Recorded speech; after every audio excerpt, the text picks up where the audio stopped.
Hello everyone, and welcome back to our English story channel. Today, I have a very special story for you. It's called The Key.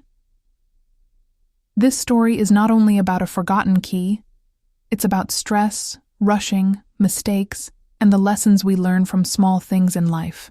I will read it slowly and clearly, so you can listen, understand, and enjoy. At the end, I will also share the message behind the story. So, sit back, relax, and let's begin. I woke up late that morning. The alarm clock had been ringing, but I had pressed the snooze button one too many times. My body was still heavy with sleep, and my mind felt foggy. Normally, I like to take my time in the morning, drink some coffee, eat breakfast, and maybe even check the news. But that day, I had no such luxury. I glanced at the clock on the wall. 7:45 a.m. My heart jumped. I was supposed to leave at 7:30. I was already 15 minutes behind schedule. Panic rushed through me. If I didn't hurry, I would be late for work.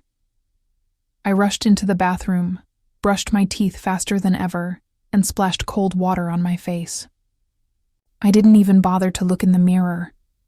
I threw on my jacket, grabbed my bag, and hurried to the door.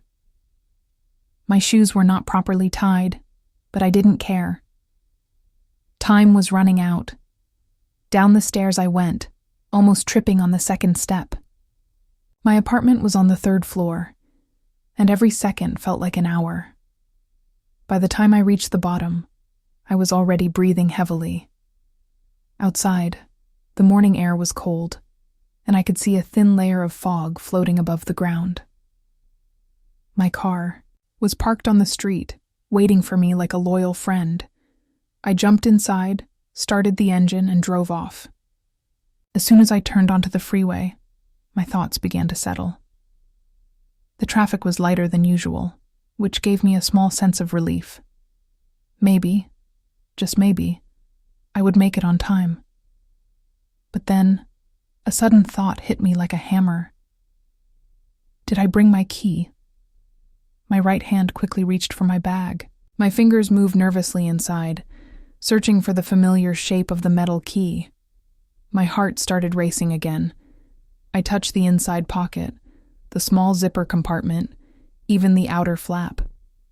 Nothing. My God. I forgot my key, I said, aloud, my voice trembling.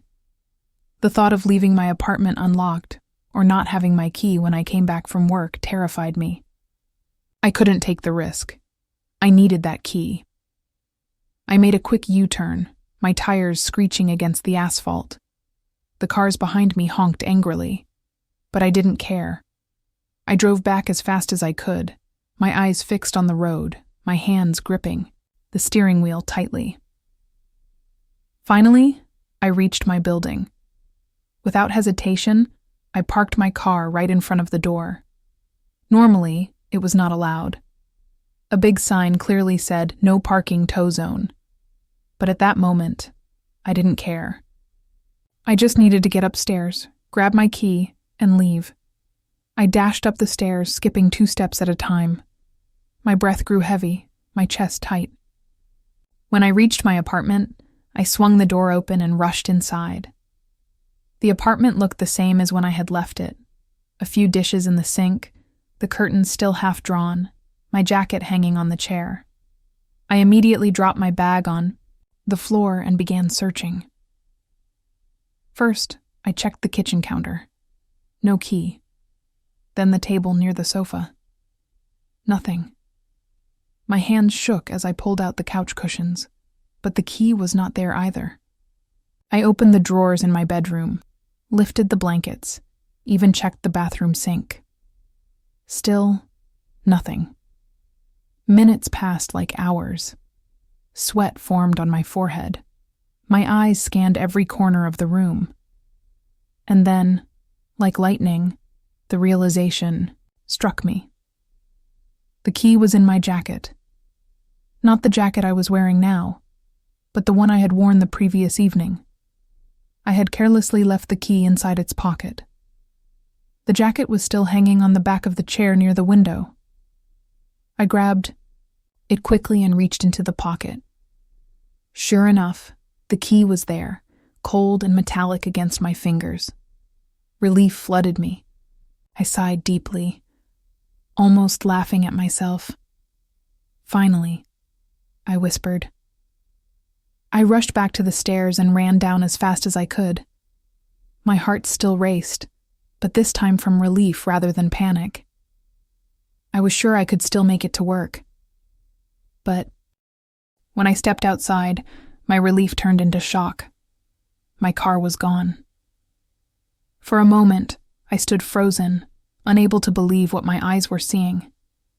The spot where I had parked was empty. My mouth opened, but no words came out. My eyes searched the street desperately, and then I saw it. In the distance, a tow truck was pulling my car away. Its big metal hook held my car tightly, like a prisoner being dragged to jail. "No!" I shouted, running toward it. But it was too late.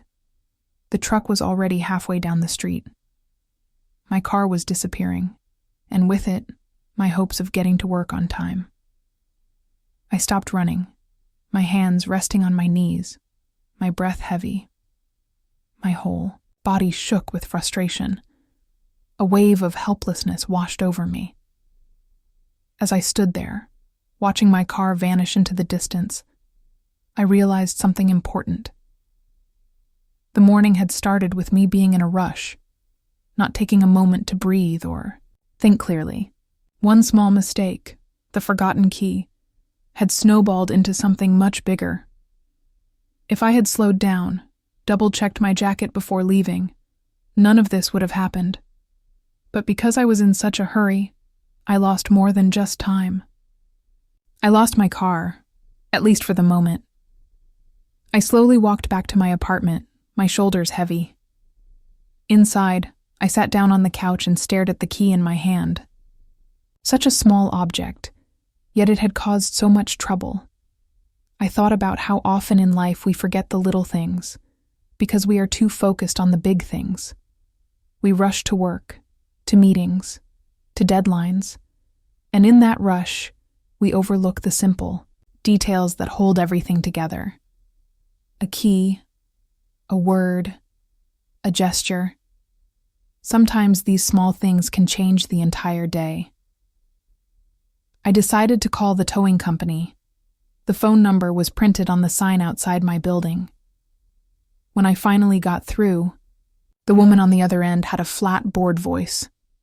"Yes, your car has been towed," she said. "You can pick it up at the impound lot." Her words felt like a punch in the stomach. She gave me the address, and I wrote it down with shaking hands.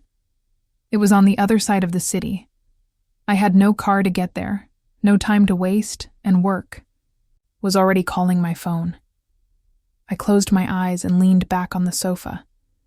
For a moment, I felt like crying. The morning had turned into a disaster, and it wasn't even 9 yet. But then I took a deep breath. I remembered something my father used to tell me. When things go wrong, don't panic.